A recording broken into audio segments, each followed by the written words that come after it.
Welcome everybody to The Art of Being an Artist. This is episode 3. I'm here with JC Flores. JC, you want to go ahead and introduce yourself? Yo, what's poppin', ladies and gentlemen? My name is JC Flores, a.k.a. Party Life Music, a.k.a. Senor Kuliki Taka, rocking out with my dude, my brother from another mother, the cousin from the other dozen, Malachi. What's poppin', man? How you doing? It's good. It's a great day to be alive. Can't complain, honestly. How's it been for you? Everything's been great, man. I guess with everything going on right now, it's definitely a good opportunity to kind of like just encourage yourself to keep learning, so it's been good. Yeah, especially with all this time at home, might as well just like keep expanding your knowledge. Might as well. Absolutely. I looked through your profile really quickly and I noticed you do a lot of club gigs. Can you tell me about that? Yeah, man. It's honestly, I don't even know where to start, man. It's like I guess like for right now, I started off as a dancer, and then like a backup dancer, and then from there I kind of like moved my way around the industry, right? Like I always tried to figure out where I can get in to fit in, type of thing, and just working your way up, I guess. Yeah, and so when I started DJing, I started doing like a lot of clubs, and I was fortunate to kind of travel, and like DJ, across different countries, play at different venues. But keep in mind, though, the period that I was doing all this, was kind of slowed down with everything that's been going on. So right, but yeah, man, it's a blessing. I'm really fortunate to be able to do that. What was the process like getting your foot in the door to actually DJ, like going from a dancer to getting that spot? Well, I mean, it's weird, man, because, as technology continues to evolve, there's different opportunities that come in, but then there's like a different language that you got to speak, right? So, yesterday it was all about just trying to make sure that you have a name, in your city, like in your hometown. And so, anybody watching, we all start off at like the bottom of the barrel. And so sometimes, we'll play like these free gigs or whatever, just because we're trying to get our name out, right? Like just for the exposure. And then, I think it was like DJ AM that said, that when you do something that you love so much, you can do it for free. But then when you have a passion for it, you got to get paid for it. And so, I mean, those aren't his exact words. I think I'm trying my best to paraphrase and not butcher what he said, but it was something along those lines. And so that kind of stayed with me throughout my career. And now, fast forward today, it's, now it's like, how many plays you got? How many followers do you have? What's your engagement like? Like it seems like a huge number game at this point, where that's not what it's supposed to be. It's supposed to be how good you feel in the moment, in my opinion. Oh, absolutely. I mean, it would be great if it was like that, but truth of the matter is, even for guys like ourselves, right? Because I was looking at some of your content too. It's really become one of those things where we're basically doing the job of like 10 other people, just so we can try to, get our foot in the door to, just to be able to get invited to the party. We have to do like 10, 12, 13 different things, Yeah, it's true facts. It's not just like music producer, DJ, it's content creator, it's like video editor, it's digital designer. You got to make your cover art. Like it's so many different things. And like, you really have to be like a jack of all trades while like going down your main route of whatever art you're pursuing, whatever your passion is. And I mean, that's just kind of what you got to do. And it's just part of the process, and you learn to love it, honestly. Yeah, absolutely. It's definitely a challenge, man, because like I'm teaching myself new things every day. And I think it's great, in a sense that because of the way that the industry has been going, it's pretty much like telling us like, look, unless we have the money, you know, we better learn how to do this ourselves so that way we can probably apply this to other, like our own projects, you know, like down the line.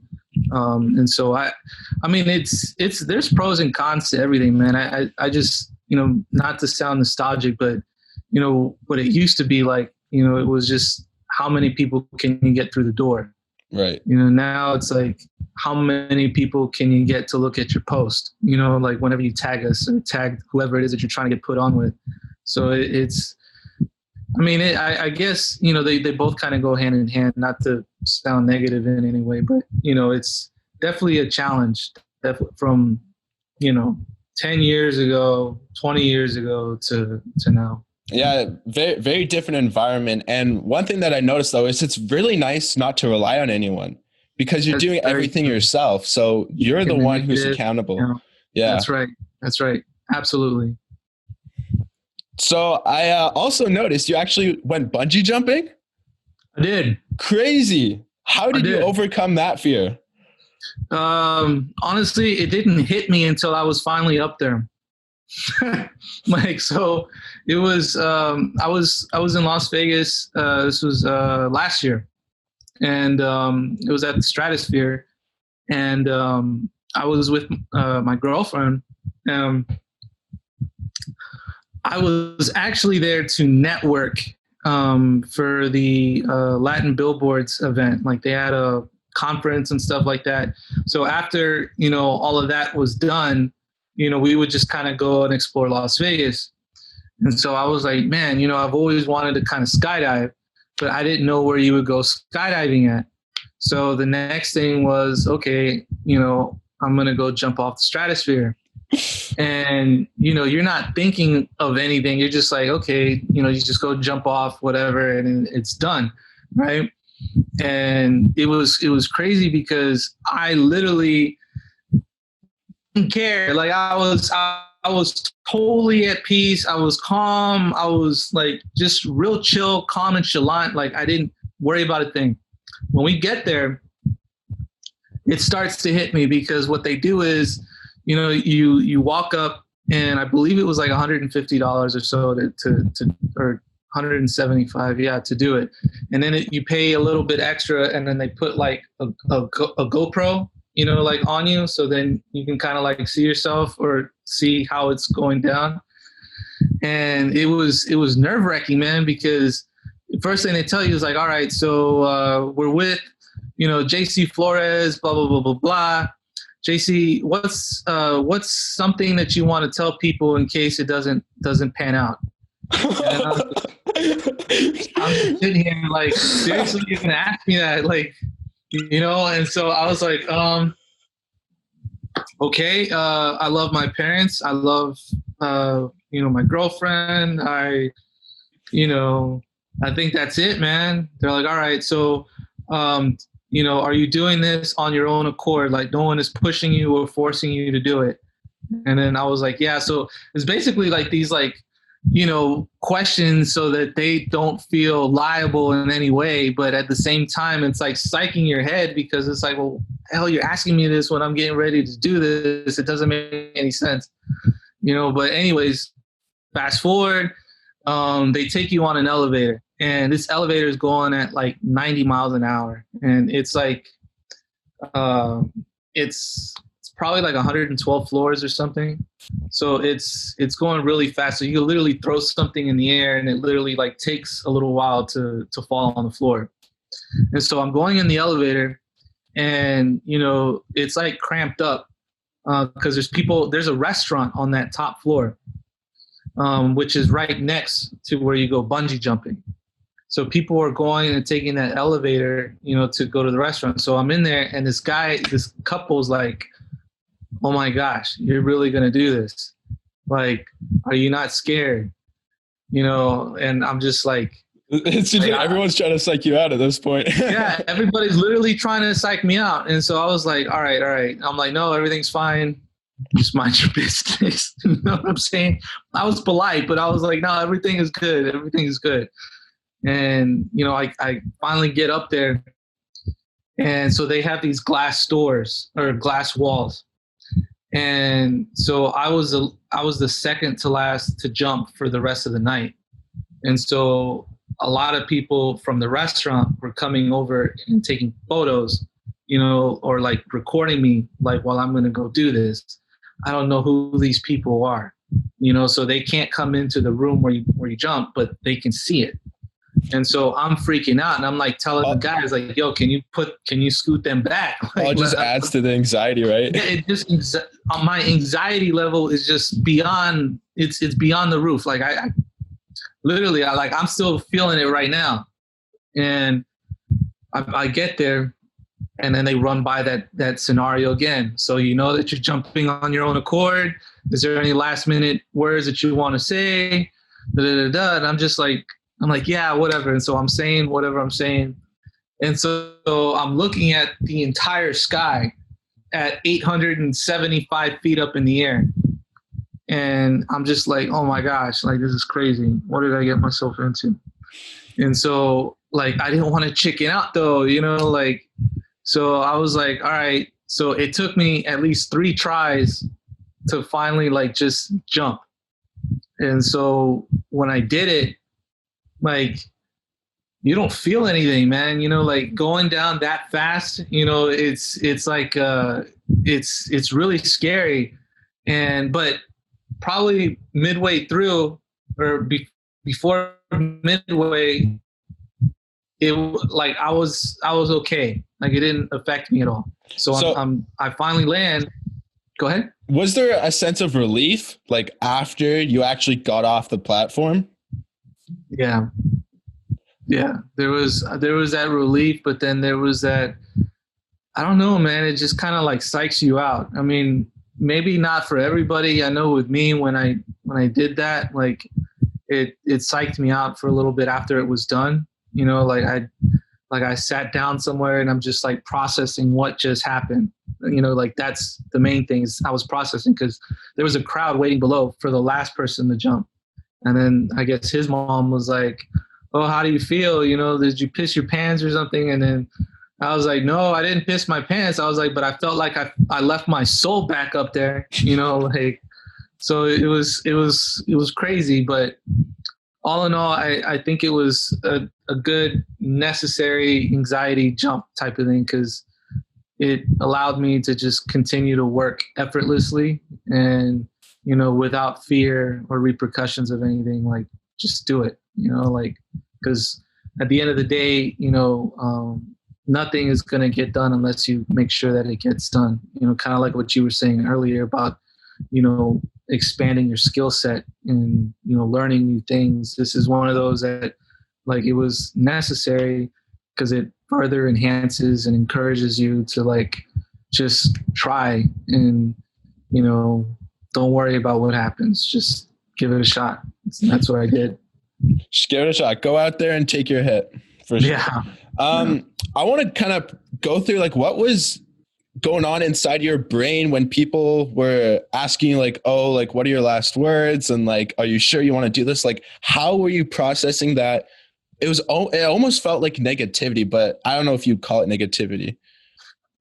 Honestly, I would say yes and no. I would say yes, it was negativity, because it's like you're going in there, you're not thinking of anything else. You're just going to have, like, a good time. But then they tell you all this, and it's like a reality check, Reality check. Because, like, at the end of the day, something could happen, and they notate that in the paperwork that you have to sign.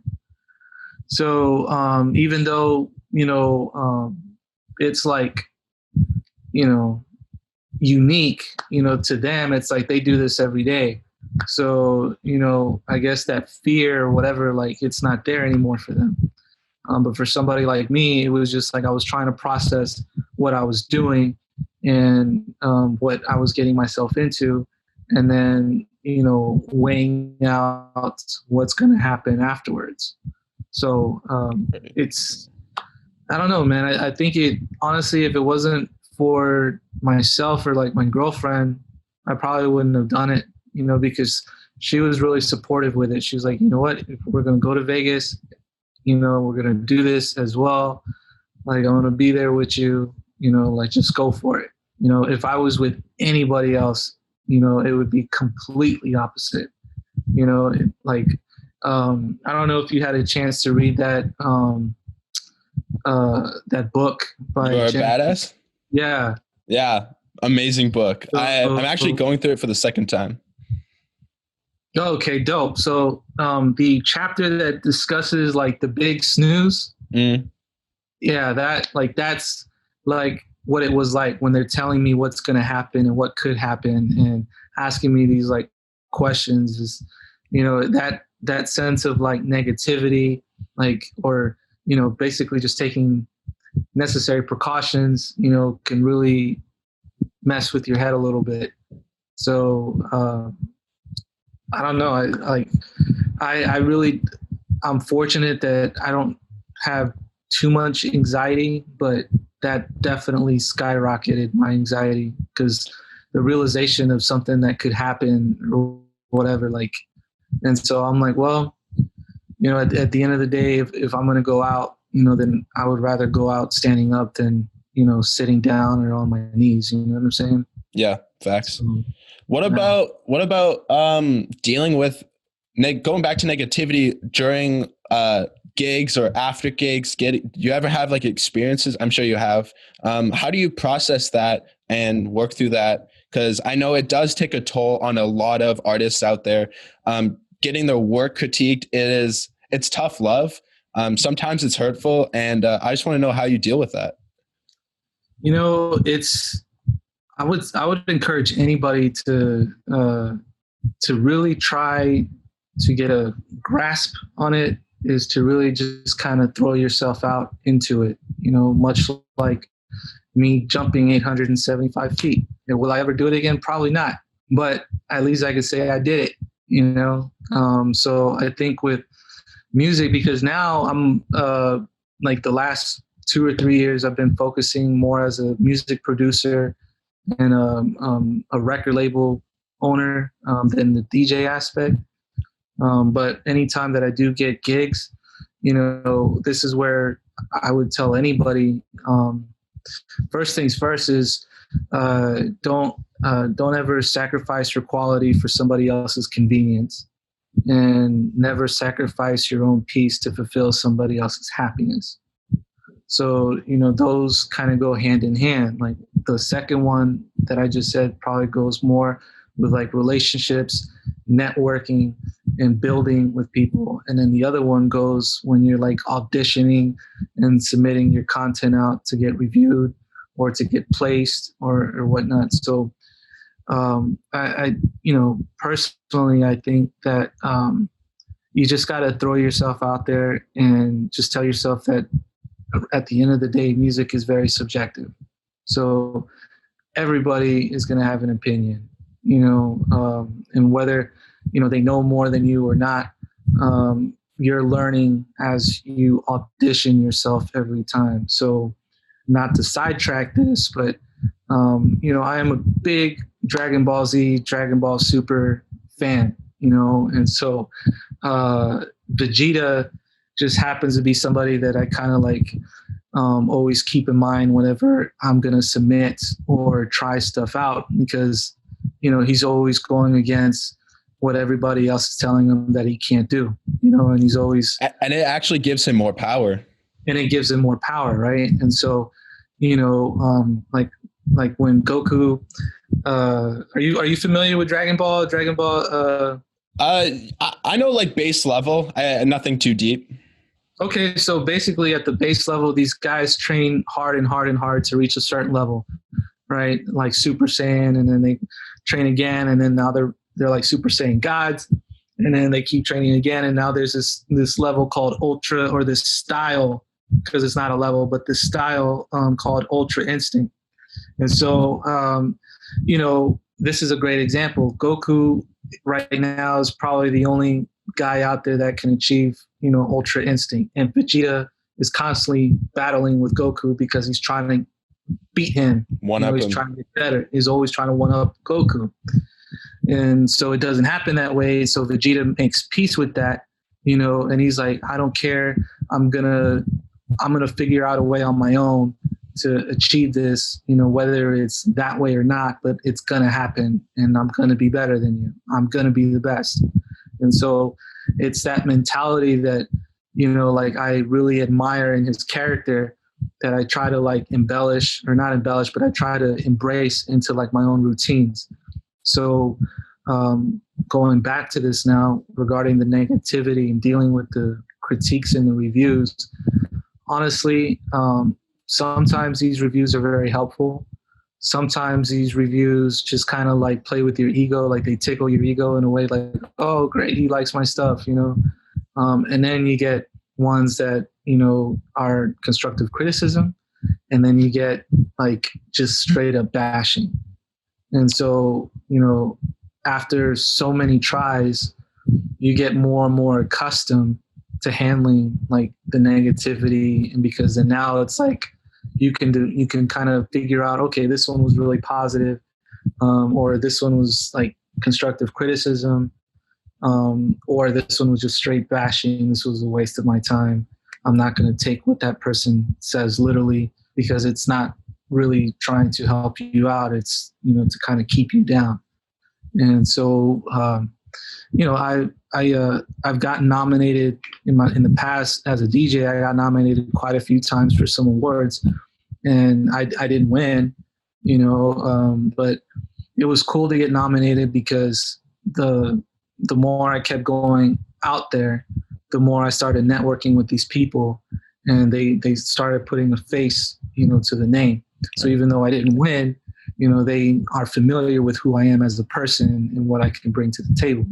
So it's the same thing with, these production opportunities, like, Cymatics, has these competitions all the time.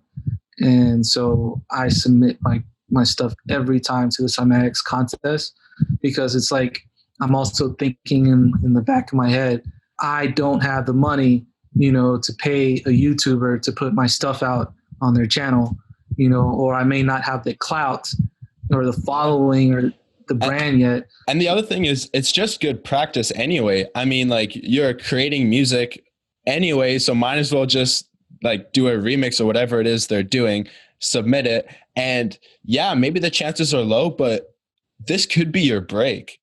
Like, and every time you submit, it's like taking one step closer to where you want to be. So yeah, I really feel that. I've definitely submitted to Cymatics a few times. It's definitely like a lot of competition, but it's a good way to really like ramp up your work and like start grinding for sure. Absolutely, man. And then you'd be surprised with the results you get on your own. Like, you learn new sound design techniques. You may learn a trick or two with song arrangement. You may expand your knowledge on music theory. There's like so many positives that kind of come out of it, even though, yeah, you didn't win, but look at everything that you did to get there, like you can take that with you, like, and no one can rob that from you. And one thing I actually really love is listening to what the other artists have created, because we're all using similar samples because they like provide it. And then you see how everyone uses their own unique flavor and touch to create something different. And I think that's so beautiful. And you can actually learn a lot just by like hearing what someone else did with a vocal or something like that. Absolutely. Absolutely. I think that's, I wouldn't have said it better myself. Yeah. So do you got any projects you're working on currently? Yeah, man. So right now I'm working on, so there's speaking of contests, so there's a contest in my city next week, and they're hosting, it's like an EDM drive-in, so it's like a different take on festivals and stuff. And so they have everybody in their cars. I mean, I'm still curious on the layout, but apparently like they're going to have a stage, and then Henry Fong, Cosmic 8, Tritonal, those are other big names. Yeah, so they're going to be there, and they're having a contest to submit like 30 minutes, a 30-minute mix, and just kind of send it out. And, you know, they'll let you know next week if you win or not. So they just announced it yesterday. So I'm working on that right now. So I want to make sure that I include my own original music in there, and, you know, some of my own original remixes, and you know, just kind of hope for the best. So that's one project. The next one is I'm working with the guy out of Louisiana that I met on SoundCloud. Okay. And he does alternative rock. And so I remixed his song into a pop EDM type of vibe. So it has this, if I could try to label it, or I guess similar artists would probably be, man, I don't want to say Chainsmokers, but, you know, like, because it's not future based. It's so unique, taking rock and then transporting that into pop EDM. Like that's very intriguing to me, because it seems like almost polar opposites that you're like bringing together, and I love that. That's so man, it's really experimental, you know. So it's like, I mean, he was like, man, this sounds like there's hints of rock still in there, but, you know, it's really like pop EDM, you know, because the way I designed it, and I expanded the chords. But his name is Nick Gray, so we're working together right now on devising a content strategy on how to release this. And I had told him that, you know, I'm really, really adamant about trying to build organically. So the only kind of paid stuff that I might be using is like SubmitHub, you know, but I'm trying to do this organically, like it's imperative. So I'm working on a content strategy plan for that. And so we're looking to release that next month. And I have about 4 other original records, you know, that I have coming out. And at the same time, I am trying to finish a rendition of Los Lobos, El Mariachi from the Desperado movie. So I've heard several people make different edits or, you know, versions of it, and I want to make sure that mine just sounds really different, like unique. So I've been working on that. So you said you have 4 projects. Are you releasing all of them separately? Yes. So I think it's better that way, because, you know, trying to release everything at one time, you know, it's overkill, you know, especially if you don't have a team to kind of help, you know, manage and run those songs, right, for you, right? So I want to make sure that I have a good head on my shoulders, and I understand what's going on with what track at what time. And so yeah, the one of the records is called Bum Bum, you know, which is like a party Melbourne big room bounce type of vibe. And then another one is a Piece of Me. Bum Bum features my homie Crayon.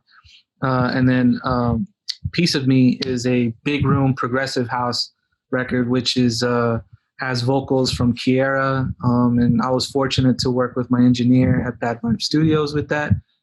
So shout out to Dragon. And so, you know, that is going to be really, really great.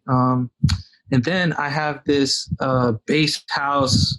It's like a fusion of like, yeah, it's like a fusion of like bass house and Melbourne bounce. So okay. It's like a Will Sparks, Joel Fletcher meets Jaws, or just it has that really, like it's just boom, boom, boom, boom, boom, boom, boom. Like it sounds really good. Like it's dope. I'm excited. What BPM are you running for that? 128. Okay, yeah, it's pretty standard. Yeah. So going back to SubmitHub, have you tried it before? Have you had any success with it? Yeah, man. I think there's like a trick to it, and the secret to getting success on SubmitHub is to continue to submit.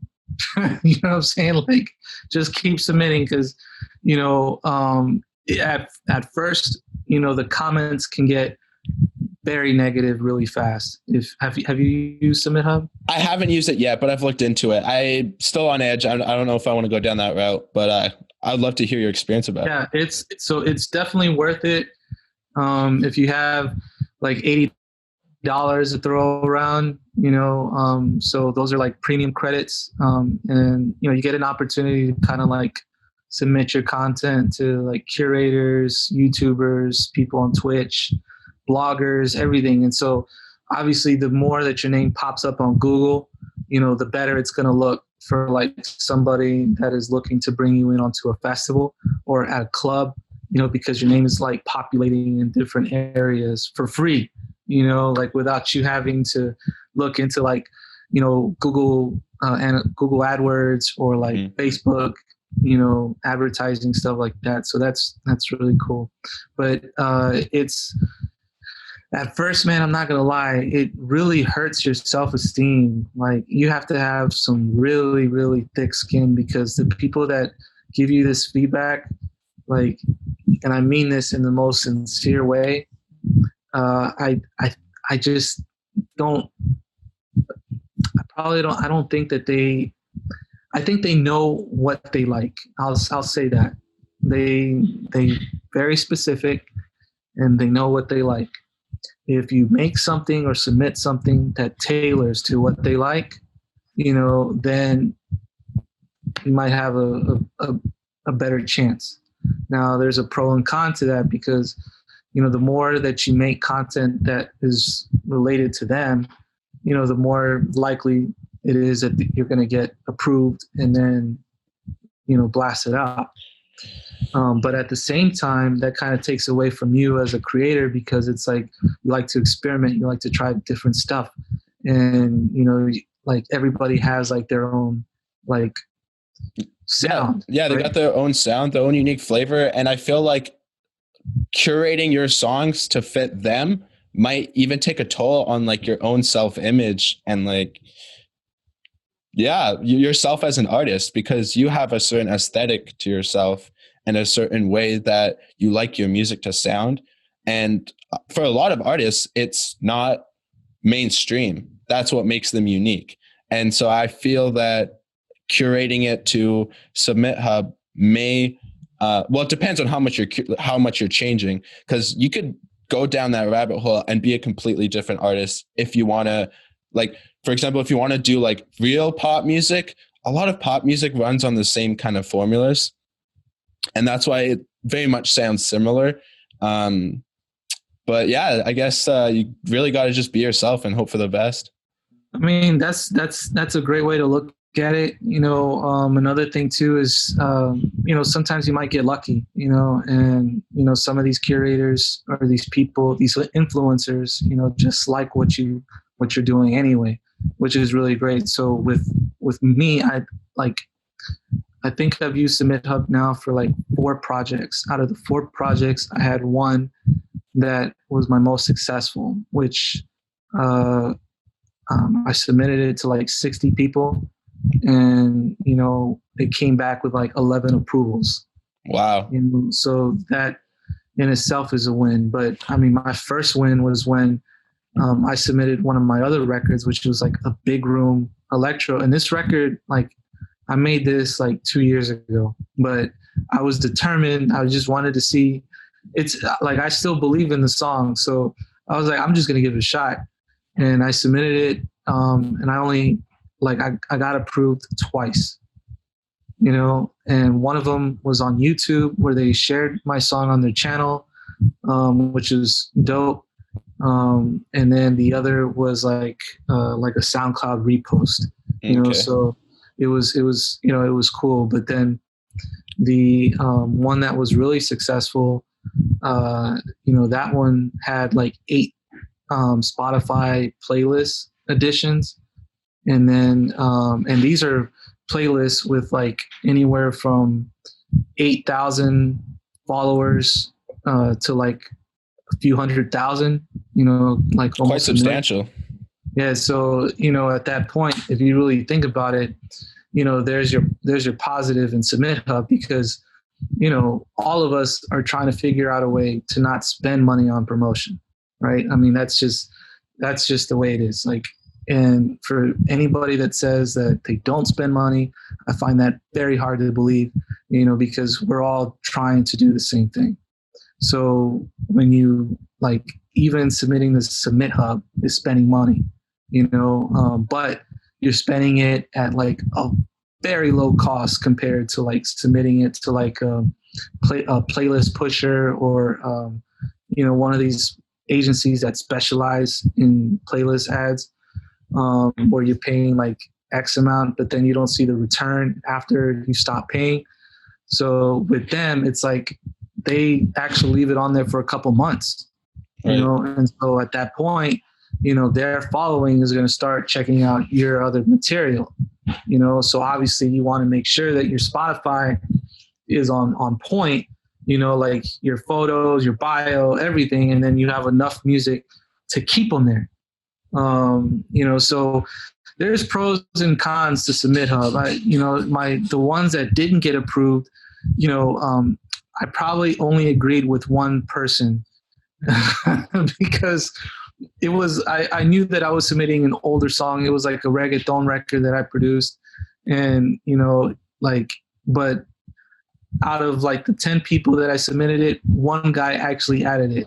And because he added it, he loved it. He was like, I'm going to add it for like 3 months on my playlist, and now I'm getting an extra 200 or 300, streams on Spotify just because of his playlist. That's crazy. So I encourage anybody, do it, don't think about it, just do it, plan, put a little budget together, find your best stuff, and then just start planning out. And then obviously a takeaway from that experience would be, if you know that these people are specializing or they only like this kind of stuff, then whatever you're making at the time, find out somebody who can relate to you, right? Mm-hmm. So then now you're not having to submit only to the people that only like this stuff. You're going to find somebody on there that likes what you're doing because, you identify, your sound with somebody similar to who they, already like. Right. So it's really researching and understanding, what makes sense at the end of the day. So if you make bass house, I know for a fact, there's like 3 or 4 people, on SubmitHub that only like bass house, and so they have Spotify followings, they have YouTube subscribers that listen to that. And now you're getting free streams and free promotion almost because you're spending like $1 of a credit to submit to them. The most you spend, I think, is like $3. Well, I guess it's not free, but it's just, you're saving a lot more money. Saying. It's worth it. Yeah, it's worth it. Like at the cost that you're submitting it, it's definitely especially like what's $3 for like 200 plays? Come on. And then, and it's not even like for like a week or like a couple weeks. It's like you're getting like at least a month and a half, and then on top of that, that Spotify curator might have a website. So now they're featuring, your music on their website. So now that's like another search result on Google, so it's kind of like I feel like it's also like a snowball effect because once you get like onto one playlist, then people start discovering you and it just keeps going up and up and up and it gets easier as you go. And then eventually, it's especially like with Spotify, it'll start, tricking that algorithm, so that's when you'll start getting picked up on those algorithmic playlists and, like Spotify Weekly or Discover Weekly. And then at that point, now it's like, now you understand, how to implement this every single time. So you could try to optimize and get like the best results possible. So yes, SubmitHub is definitely worth it. I'm curious how the feedback is from SubmitHub. Is it like, how deep, is it just like, oh, this is trash? Or is it like, I don't like the way your kick drum is EQ'd? Like how in detail do they go? That's basically it. So what you just said, that's kind of like how their feedback is. One person can say like, oh, I don't like this, I don't like the final mix of this. You should try to master it. That's one example, and for a fact that you mastered it, so at that point, that's where you start kind of, that's why I don't want to say anything negative, but it's just, that's where you kind of, that those 4 different critiques that I was talking about earlier, you know, where it's just like positive, constructive, Right. bashing, you know, like, yeah. So I think you get a combination of bashing plus somewhat positive, constructive criticism.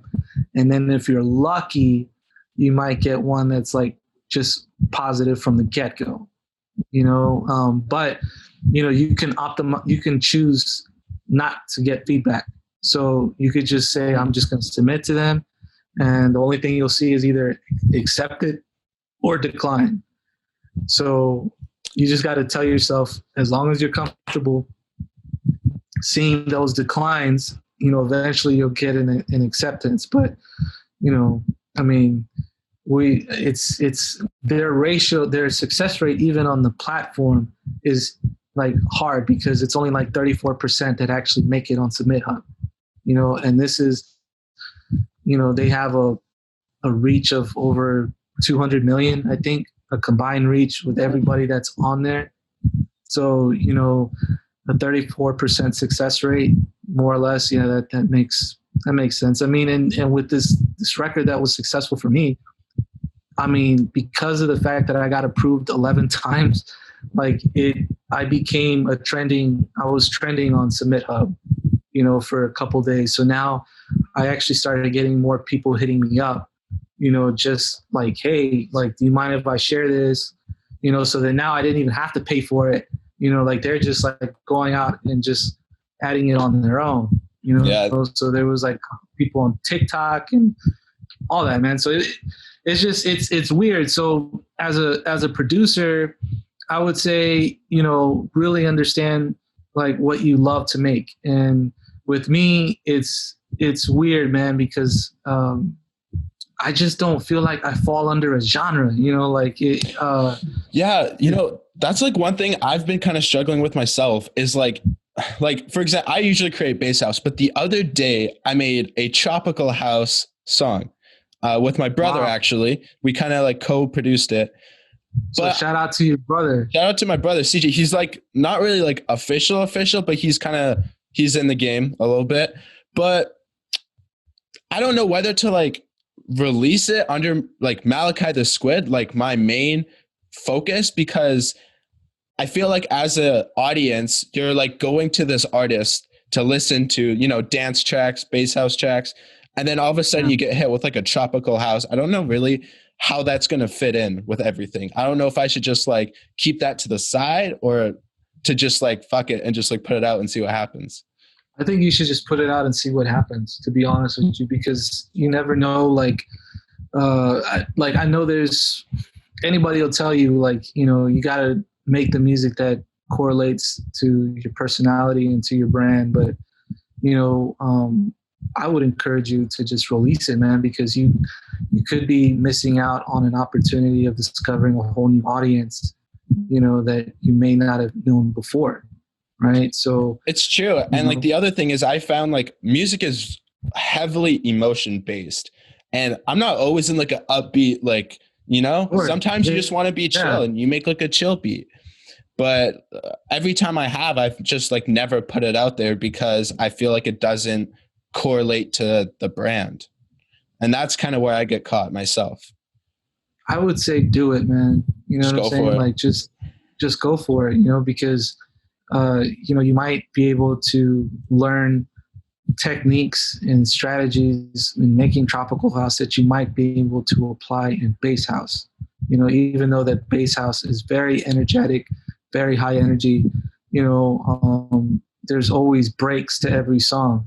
So what's stopping you from incorporating, you know, some kind of tropical house, you know, element to this bass house song? You know, like, that's how I look at it. You know, like with me, like, for example, I, anytime someone asks me, oh, you know, what kind of music do you make? I'm like, oh, it just depends on what I'm in the mood in, right? Well, they're like, well, no, specifically, like, what do you make? And then I'm like, it just depends on what the story I want to show, you know? So I can't really answer that question. So with me, I'm just driven by 2 factors: melody and sound, and I feel like if you have a really dope melody, and you have a really dope sound, meaning like your sound design is awesome, you may have a vocalist on there or a rapper, your arrangement, then at the end of the day, melody plus sound equals dope song. Now, however that song falls is, then you worry about how you're going to put or label the genre off of it. Well, even there's this guy, his name's Kato, the producer. I think if I got that right. And I heard of him. Yeah, Kato. Yeah, he had one quote that I loved, and it was something along the lines of, just make music. Don't worry about what it's called, what genre it is. People will call it what they want. There you go. Yeah, just let the people call it.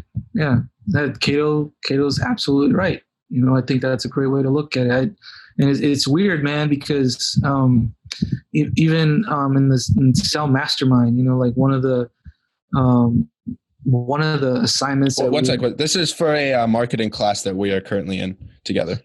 Yeah. So a marketing class that we're in, basically, we're trying to find out, one of the first tasks that we're trying to find out who are we similar to, or like relatable artists, right? So then we can understand, their niche.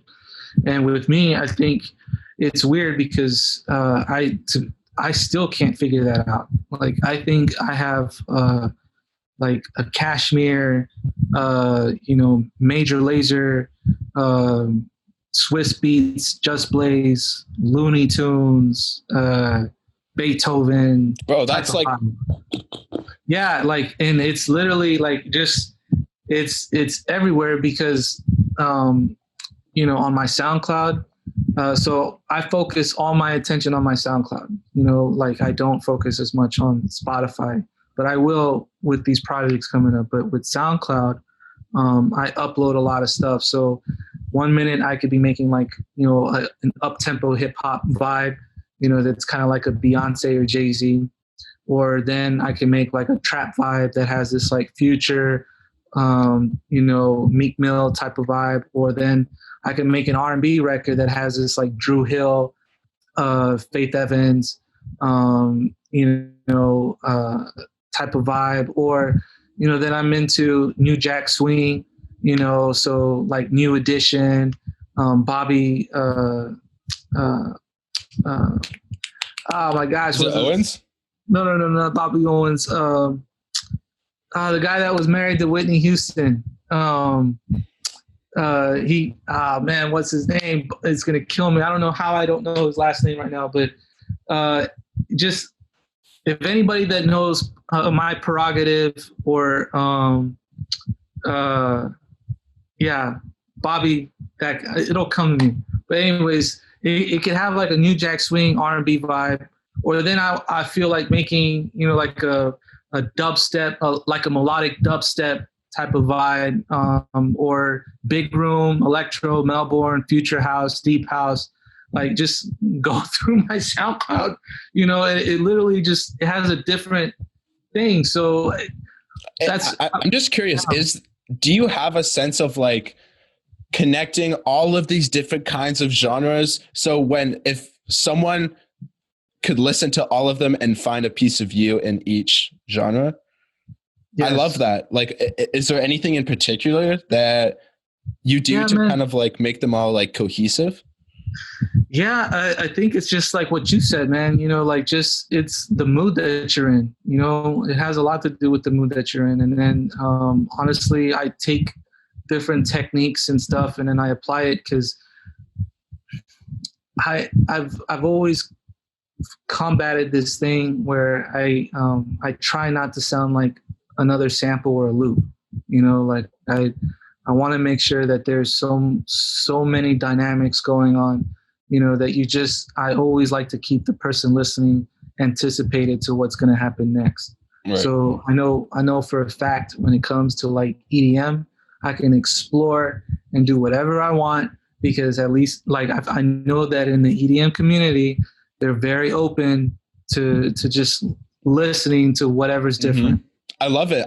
I love that like people almost crave like the uniqueness. Like they want something different and weird.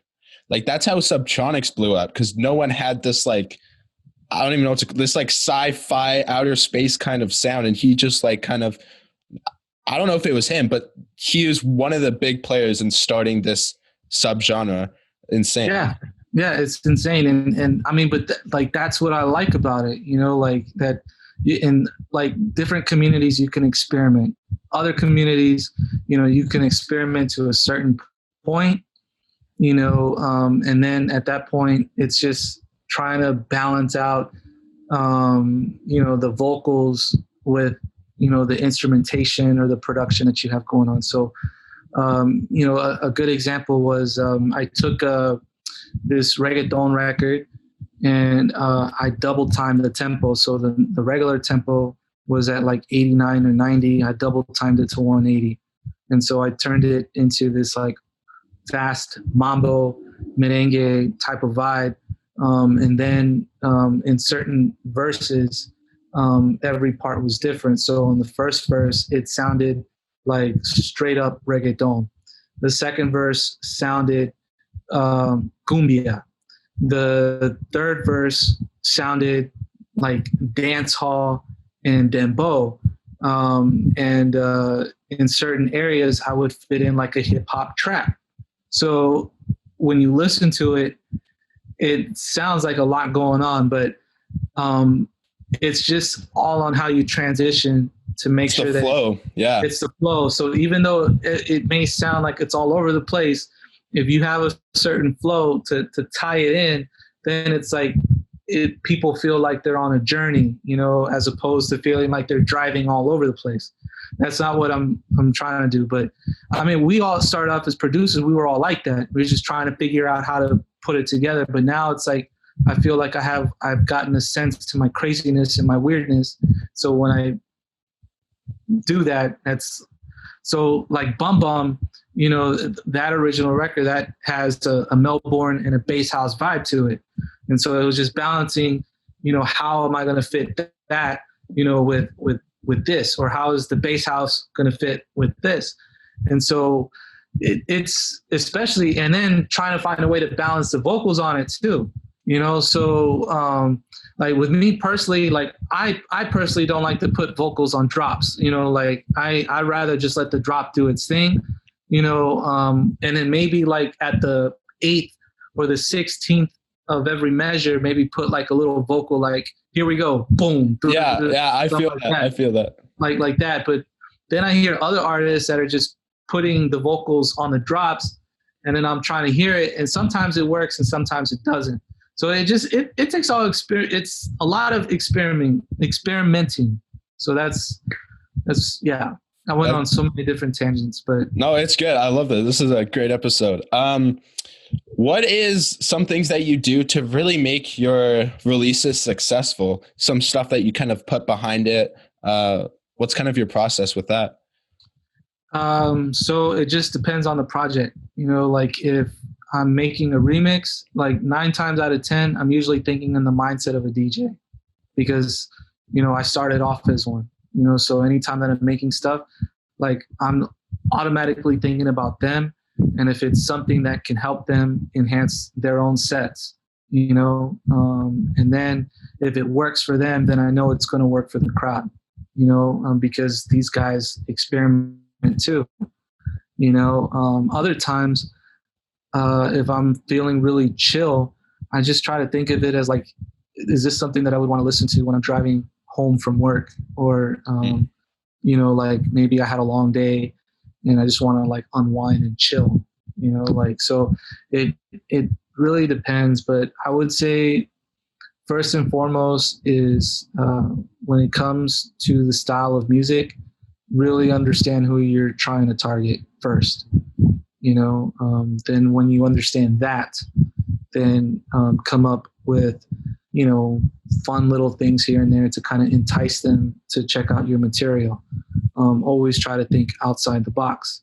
For sure. And, you know, then try to find a way, you know, to invite them to participate in what you're doing, right? So anytime that I'm working on something, I always have a live stream on my Facebook. And so I have people on my friends list that'll just be tuning in, and then I ask them questions. I'm like, yo, what do you think about this? Like, does this fit well? Is this something that you feel like you can dance to? Is this something that you feel like you can bump and grind to? And Bobby Brown, that was his name. I knew it was Bobby Brown. So I knew it was going to come out. But it's really, it just comes back to just really understanding what you want to do first. Who are you trying to target? And then come up with a content marketing plan or strategy, to optimize and scale off of it. One of the things is I always make sure that whenever I release something on SoundCloud and I start, getting comments, I engage in every single comment, like every single one. I mean, that's something that we learned in our group, right? 100%. How our professor, started out. So, that I always make sure to respond to every single one. And now it's like I'm taking the strategies that I'm learning in this group and figuring out a way to apply them. I still don't know what I'm doing. It's very complicated, and there's so much going on. Like, I've even found myself backtracking. Like, I was up to lesson 7. And then I was like, I'm still don't even know my target market. So I had to go back to the beginning, and I'm kind of taking one step back in order to take 2 steps forward. And I think that's kind of how you have to look at it. I feel a lot better with you saying that, because I'll be honest, this is one thing I still don't know what I'm doing. I am still trying to figure this out. Because there's so many different directions that you can take it for a project to be successful. But if you don't understand, or if you don't have a solid compass of where you're going, you're not going to know where you're going to go. That's probably the best way I can summarize that, because I'm just thinking out loud here. But yeah, bro, I really don't know what I'm doing when it comes to that. The only thing I know what I'm doing is what I was accustomed to doing in the past, and that's let me print out some flyers, let me go hand these out to everybody, let me hit up every single person personally, and yeah, it's time consuming, but you know what, at least I know I can track those results, as opposed to the other stuff. Social media in itself is it's like a maze that you'll never get out of, because there is so much information, especially in this course that we're taking, that it's really, really hard to keep up with. And so I'm trying different things. I'm now pushing myself to figure out how to learn how to edit video. Man, I just got Premiere Pro. That's an Adobe video editor, and that in and of itself is a whole different program. I had to take a class on just to learn, and that's just one thing. And then you have what DAW do you use, by the way? I'm using Ableton. So, yeah, I'm an FL guy, so But, yeah, no. FL is dope. But I did a bunch of projects in FL with a friend of mine, so I like FL too. As a matter of fact, if FL was available on Ableton as an actual version and not a beta, then I would be using FL Studio. You mean if it was available on Mac? Mm-hmm. Oh, yeah. I thought it was available on Mac. I didn't know it was only beta. Oh. I haven't heard. Yeah, I still, because, I haven't checked the last couple months. But I said it was available on beta. No.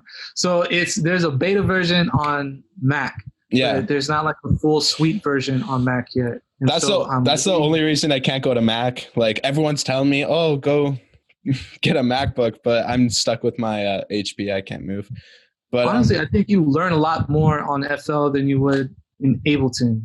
You can learn. Well, it just depends on the person, but it's just they have all these really cool stock plugins, that I like Gross Beat, I think it's called. Yeah. If they had, I mean, the closest thing that they have to that is like Halftime, a plugin called Halftime that I can use in Ableton, but it just doesn't work like Grossbeat. You know, like I like how you can customize different stuff in there, and I don't know, I really like that. And then I like the piano roll a lot better, you know, because on Ableton it's like, you know, sideways, but on the piano roll, like you could actually see the keyboard, and then you see like the piano roll on the side, you know. Right. So I like that. I don't know, but to each his own, I guess. But I guess it also kind of depends on the person. People like different workflows, and at the end of the day, like music is music. As long as you come out with a good product, or not even a good product, a product that you enjoy, that you're happy with. Yeah. Let's hop into, how do you deal with writer's block? Because this is something that a lot of creators out there struggle with, whether it's music or even drawing, creating content. What do you kind of do to get yourself through that? So before, I would just, like everybody else, I'm assuming, I would just kind of give up. You know what I'm saying? Like just take a break, and then just kind of let my mind unravel on its own, and hopefully come back to it. Now it's like I'll either read a book, you know, or I'll watch a movie. Like I'll find other ways to get my inspiration, so that way when I have it, I'm going to go race to jot it down with writer's block. Another thing too is I go and I listen to other people, and I study their sound design, you know, their arrangement, their song structure, and I analyze it, and then I try to break it down, and then at that point I try to implement and incorporate it into like my own stuff, right? Like I'm not trying to copy their exact melodies or whatever, but the techniques, you know, maybe some of the patterns, and then maybe expand on the patterns, you know, like that stuff. So, you know, that is one thing I do. Another thing is it's weird, bro. Like whenever I get writer's block, a day or two will go by, and then, you know, I have Amazon Prime, so I'll watch like an episode of Monk, you know, which is like this detective thriller, and then I'll start getting inspiration just watching him. Interesting.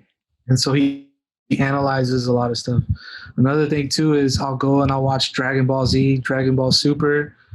That's another way. Or I'll go on YouTube, you know, and I'll just start looking at different people and their process on how they put music together. And so I think, go ahead. Oh, sorry. One thing that I was going to say is, in the last episode, I was actually talking about listening to genres that you normally would never listen to. Like, that's a good way. And I gave the example of psytrance. Like I don't hate on it. It's not really a genre that I like listen to on the daily. So then when you go in, it's like almost going into a completely different world, because it's like different arrangements, like different vibrations going through your ears, and you can really get a lot of inspiration and like ideas from it. I think that's a great way. That's a great way. I myself, I mean, I don't normally listen to psytrance, you know, but again, I'm driven by melody. You know, if like you know, there was this kind of psytrance big room fusion that Kashmir and Mr. Black did called Dunka, you know, and I love the big room because they put some trap in it too. So it's dope, but then it has a psytrance element to it. And so then I'm like, well, the melody's cool. I mean, not to hate on psytrance. It's just, that's, you know, I'm kind of there with you on that one. Yeah. I don't know. I just feel like every track, every genre, every piece of art has something in it that you can find.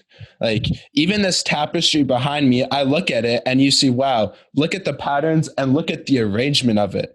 What if you could arrange a track like that? What if you could arrange a track to be a similar pattern throughout, but with different colors, with different sounds, but while maintaining the same construction? Yeah, but yeah, exactly. Finding a way to unify that. You know, I honestly would say as a creator, my sound identifies a lot with that background you have there, because I have so many different things going on, you know. But yeah, I would say that if you haven't tried this yet, whenever they start opening up like bars and clubs again, go and check out, what DJs are playing. That's another thing that I do whenever I have writer's block, is I try to go. So if they're spinning like EDM that night, I'll go and I'll just listen. I'm gonna go as a listener. I don't want to think of anything else. But then some moment that they play, or when they transition, or one of the records that they play in their programming, it just triggers your sense, and you're like, oh, I don't have writer's block anymore. Now I know where I'm going to go with that. And one thing that I utilize, I don't know if you guys are using this too, but your notes in your iPhone. This tool is insane. Yeah. I swear, I use it every single day. Yeah, 100%. Every single day, like you'll get like little ideas coming to you. Yeah, those are my notes. 100%. I feel that. Yeah, like that was a good question. Absolutely. Yeah, 100%. Well, before we end the podcast, why don't you go ahead and shout out your handles, your Spotify, all that stuff? Sure. You guys can find me at the only JC Flores, pretty much like clear across, Twitter, SoundCloud, Instagram, YouTube. Perfect. And then my Spotify, JC Flores, or Spotify Party Life Music. That's my record label / alias, my other name. But yeah, just JC Flores anywhere. But I would encourage you guys, feel free to explore my SoundCloud. Before we go, I guess I had one question I wanted to ask you is, with everything that is going on in the course, is there something that you would say that you're having trouble on? And if it is, what have you been doing to try to get yourself to not have any more trouble on that? All right. Yeah. Well, I was like, before, when I was kind of going through this course, I was going module by module, like as he was releasing it, and he releases it weekly or bi-weekly. And I got to this point where I was like, wait a minute, he's talking about running ads for your target market when I don't even know my target market. Like I'm not at that point yet. And it's hard to move forward when you're kind of way back there. So what I ended up doing was going back a few modules, and really, this is actually when I took some time off social media. I took about a week off just to kind of figure out what I wanted to do with myself as an artist, as a brand. I just was I was making content, but just kind of flowing, but in no general direction. I don't know. It was kind of weird. No. But this time away to think and just really do some self-development and growth, it helped a lot. And I kind of found myself coming to this point where, you know what? There are millions of artists going through the exact same thing that I'm going through right now. There are thousands of artists who are just trying to make it, whatever that means for them. And this is where actually this podcast was born, because I came to the realization that why don't we all go through this together? And so, yeah, that's kind of how it came to be. And I feel honestly, that time off, that little break was just what I needed to kind of get back on track. Did you feel like you had to take that break also whenever you have writer's block? Did you ever take a break like that and then come back and then you're just Yeah, I mean, for writer's block, I bounce between a few different things. Sometimes I just try to push through it, and I'll either waste hours or I'll get to a point where I start gaining momentum and it'll push through into being creative. But sometimes you're just not there. That flow state, it's either there or it's not.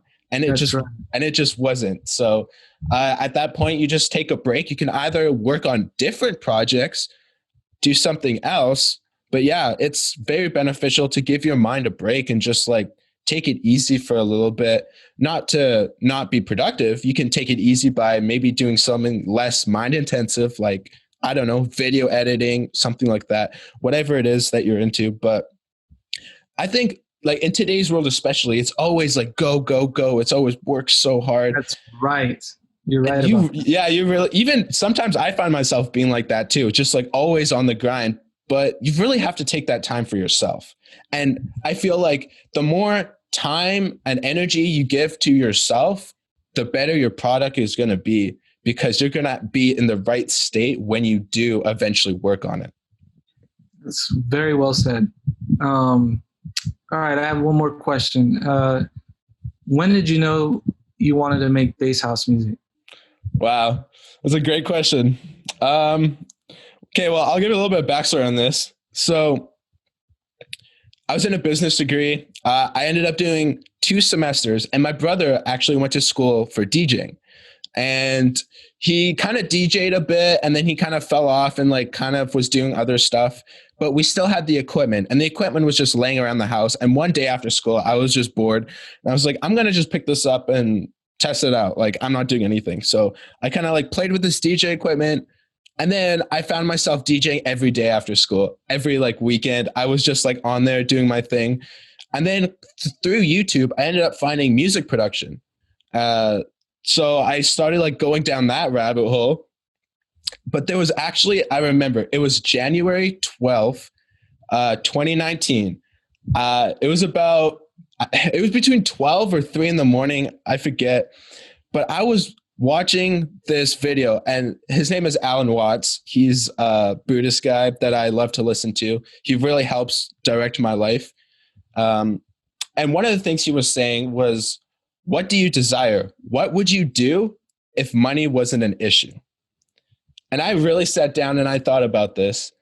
What would I do? I wouldn't want to be working in an office. I wouldn't want to be a business person. I would want to be a music creator. Because that's generally what I was enjoying. And about a few weeks later, I finished my semester in my business, and I stopped. I dropped out and jumped full force into music. And I said, man, you got one life. Like, you were lucky to even wake up today. So you got to grab it and just take it where you want to go, because otherwise it's going to take you. And that's kind of where my passion for it came into being. And then since then, I've just been like on the go trying to make it. So, I mean, going back to that, like, did you, because that in itself is like a big bungee jump, were you nervous about, just kind of. That's a great callback, by the way. And honestly, not as much as I thought I was going to be. The biggest part of me that was kind of holding me back was what my parents would think, what my grandparents would think, what everybody around me. They are all supportive, but I know many of them, and I'm sure many people out there experience this, you're going to get backlash. And a lot of people are going to be like, what are you doing? You were on the right track. You were going through school, no debt, working hard. And now you're just playing. That's a lot of, that's one thing is I see people think of music creation as playing, which it is. It's playing, but it's also work. It's also learning. But the biggest bungee jump moment was just felt like you just got to go for it. You just got to like jump both feet in, because if you dabble in music production, which is like, I guess I kind of dabbled at the beginning, but that's because I didn't know I really wanted to do it. But once you know you want to do it, if you don't jump full feet in, there are millions, and I mean millions of people out there who are doing it. That's right. So if you're only half-assing it, you're not getting anywhere. It's just not going to happen. I'm sorry, but I don't want to be that guy. Like, there's always that small chance, but if you really want it, if like you want it bad and this is like your life dream, then you really have to go full force. And there's no time for like, I don't know, studies and business degrees and a whole nother life. And not saying that if you're in school or if you're doing a job or you have kids or you have all these other responsibilities, no, it's not a bad thing. And like you could definitely make it with that. But what I'm trying to say is you got to give it the time it needs to nurture. And you got to cut unnecessary things if you can. The latest thing that I've cut has actually been my Xbox. And that's been a tough one for me because, Wow. yeah,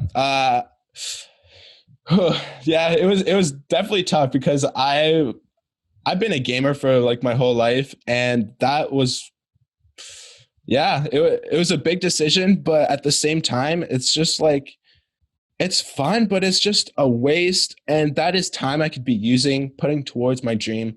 And you got to set yourself up for success, and there are many ways to do that.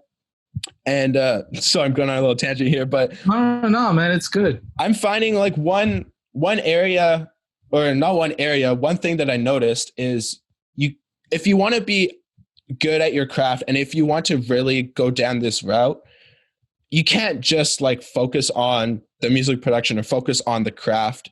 It's all aspects of your life. Like I forget, I think I'm on week 6 or 7 on working out.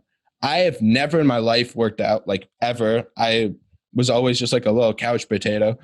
And then I realized, like, while I'm on my laptop working, my body was aching, and that is hindering my productivity. So in order to fix that, I decided to work out. And not only that, I decided to start meditation, cold showers, a bunch of this kind of things, because it all correlates with each other. And you have to balance out your life in such a way where like you can have your free time and you can have your work, but it all comes down to, yeah, basically balance. And your mind is chemistry, really. So you have to balance the chemicals in your mind. You got to have the right nutrients, eating better. That's one thing I've struggled with my whole life, is eating properly. And just recently I've been really like hunkering down and really being aware of what's going in your mouth, because that is going to affect your productivity. There's just so many aspects of this that goes into music creation or working on your craft that you really got to take in all aspects of life. And I know it's hard. It's overwhelming. There's a lot to it, but you got this, man. You got this. All you guys out there who are really trying, that you really want it. If you want it bad enough, that's the thing. You got to want it bad enough. You will get it for sure. Absolutely. I think that was very well articulated. It was well said. So yeah, absolutely. I think that's awesome. There is a lot that goes into that. I myself was also a gamer. So, it was tough for me, when I broke away and just started focusing on music, like, cause I loved, and I have an Xbox too. So I used to play Halo, like all the time, and then I love those like hack and slash adventure games. So, it was tough, but we all have to do it at some point. Right. So not to say that we still can't do it. It's all time management and keeping yourself, organized, structured, healthy, right? 100%. And part of the healthiness is watching Netflix. It is playing video games. Like, don't get me wrong. I'm not saying it's a bad thing. I'm just saying that you need to set yourself up for success. And Absolutely. This is a personal thing, is I found myself, whenever I was kind of going through like a rough patch with producing, I would jump straight onto the Xbox. And it was a bad habit, because maybe if I had just worked a few more minutes, I would have gotten that spark. And yeah, I just want you guys out there to realize that like it's okay to relax. And that's one thing I feel guilty of a lot of the time. When I'm like relaxing, hanging out with friends, going to the beach, I feel bad actually. Like it's amazing to do those things, but you're like, man, I could be working on my dream right now. And this is something that I'm sure a lot of you struggle with. I have a big time with it. I'm still working through this, but you got to know it's all for your own benefit. And this time off is good for you. If you just work, you're going to burn yourself out, and you need this time to relax and do other things. So I want to encourage you guys to really balance out your life, look at all aspects of it, and just be better every single day. That was dope. All right. Any last words before you sign off? No, man, I think this whole interview was really great, or it wasn't really an interview. It was more just like a conversation between creators, so the fact that, like I learned a few things kind of listening, like with some of the stuff that you were saying, especially like this last stuff, regarding eating, and it's kind of like a positive reinforcement to definitely get me on that track. But yeah, no, this was great. And I want to shout out to everybody that has a chance to see this, and hopefully, you guys, might pick up something that you might be able to apply, in your own daily routines. And like he said, like Malachi said, just don't give up. Just keep working at it, and always remind yourself that it's not going to get done unless you are there to get it done. So 100%. And thank you all for tuning in. Honestly, none of these artists would be where they're at without the audience. So thank you very much. Thank you, JC Flores, for being here with me. Have a good rest of your day. Peace out. All right.